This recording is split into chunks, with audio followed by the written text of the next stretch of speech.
All right, today's episode is a highway to the danger zone.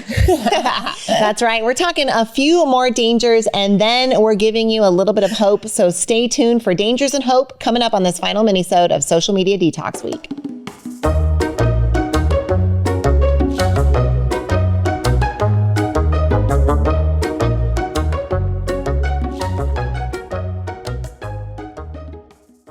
One of our proudest business accomplishments is what we've been able to do with Squeeze In franchising.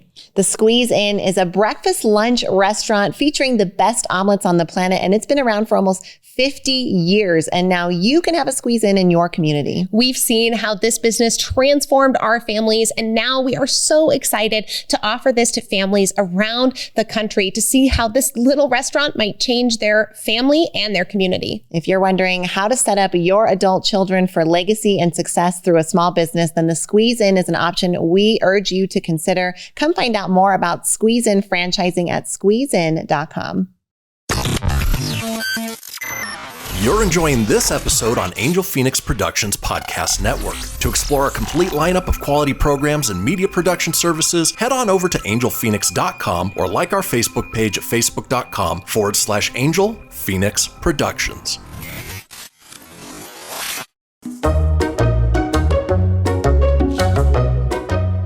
Man, we've got such a good week in here. We hope that this has inspired you to maybe rethink your relationship, maybe control your scroll, maybe find a little bit of separation between you and the incredibly addicting platforms of social media. Well, one of the things that we've really noticed about social media is the fact that it has created a congruent reality for all of us all of the time. So there is both what is happening in real life, and then there is what's happening online and in your social media feed. And having to manage these two congruent tracks can be difficult, especially when one of those tracks gets to have filters and edits and curation and all of those things added to it. These two different tracks can make it really hard to, one, want to stay in the reality track, and two, keep our attention spans at a place that's normal for a human being. Well, I mean, now, speaking of the filters, they're putting them on so many videos, and they change face shapes that, like, I think people are starting to lose touch with how people actually look in real life. And it's really interesting to see. I saw a video just yesterday of somebody who said, I didn't realize that all of these people had this filter on. And I just kept wondering, why is everybody so beautiful? But they're using a filter that creates higher cheekbones, a little bit of mascara, some blush on their face. And so the highlight reel, the best of the best, is not only the best parts of life, but then it's filtered to look even better than real life itself.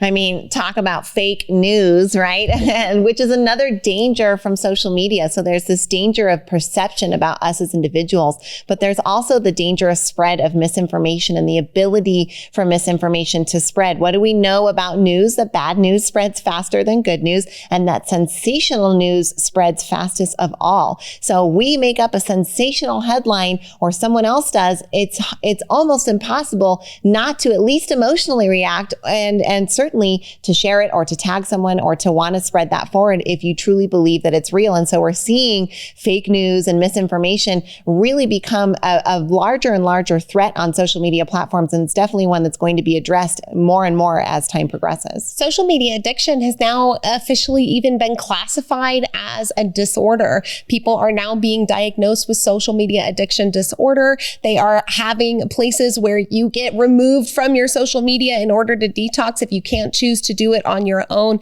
So I have a feeling that in the next couple of decades, Shai, we'll even start to see social media rehab centers coming up with people who decide that their real life doesn't look so much like their social media life. And when those two realities mismatch, that cognitive dissonance can create a lot of stress and anxiety. Well, certainly what I'm seeing in my sociology class, it's 160 18-year-olds that I get a new crop every 16 weeks, and watching their reactions to this subject and talk about their experiences growing up in this two concurrent realities world is very interesting and sometimes sad. Many of them feel very ill-equipped to socialize in real life. They feel massive anxiety about using their voice and speaking without a filter, picture wwithout an algorithm, without time to consider what they're writing. Yeah, without time to curate what it is they're going to say. And they're terrified. They're terrified of speaking, and they're not getting that level of socialization. In fact, one student was lamenting,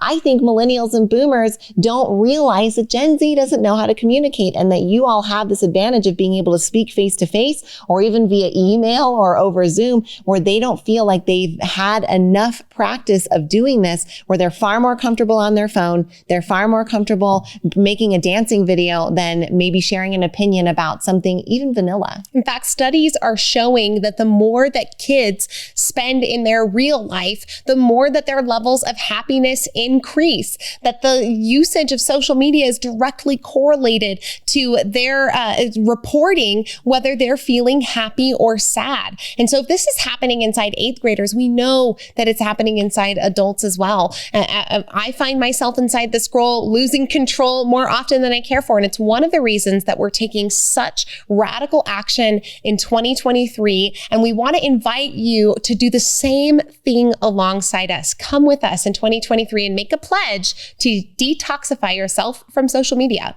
Oh my gosh, I'm so glad that we got out of the danger zone and now we are into the hopeful valley. I don't want it to be a zone. I want it to be something different. I feel like it's the hope bridge. Yeah, the bridge of hope that takes us back into regular reality. If you would like to cross that bridge with us, we hope you'll join our Simply Social Club and pledge to detox from social media, whether it be 48 hours or drastic like Kay and I, and taking off 6 months of 2023. Somewhere in between is the right spot for you. And we hope to help you find it with our club and with our challenge. So go to kayandshai.com/Simply Social and join our challenge. You don't have to pledge right now, but just if you're at all intrigued or interested, we hope that you will come alongside us and find out more. Oh, this is coming at you with so much love, with hope and excitement from your sisters, Kay and Shai.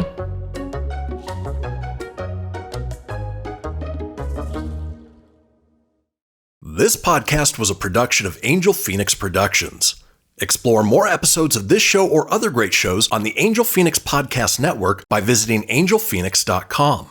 The views expressed in this show do not necessarily represent those of Angel Phoenix Productions or its advertisers and may contain language that's unsuitable for younger listeners.